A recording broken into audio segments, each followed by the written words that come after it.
Pero kapag kapag ganito ang galawan ni BTC, mag-ingat tayo dito, which is itong candle na to. Dahil nga dito is pwedeng mag-pump yung si BTC sa correction. Magko-correct siya bago siya tumuloy taas. Pero dapat talaga is ma-break niya itong first na support. Pero nagda-doubt ako kasi nga ito pwede itong maging support. Ito, pangalawa to. So, ayun. That regards, kailangan tayo tumingin sa 1 minute. Ayun, magpa-pump nga yung price dyan. Naglipat na siya ng candle within 15 minutes.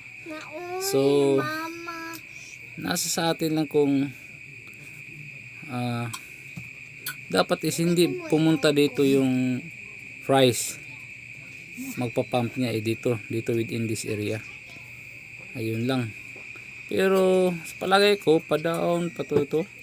Nagsisimula pa kasi itong BTC Ang atin lang dito is waiting. Mag-antay lang ako para mag-materialize itong price dito talaga. Kasi si BTC, mayroon siyang galawan na kapag itong first support, second support, kapag aabutin niya, dito siya pupunta. Dito talaga para yung ditong mga nakabay at saka nakapag stop loss, makukuha ng mga big na institution. Yun po ang mga laro. Based lang sa observation ko kasi hindi naman ako nag-aaral dito hindi naman ako professional trader.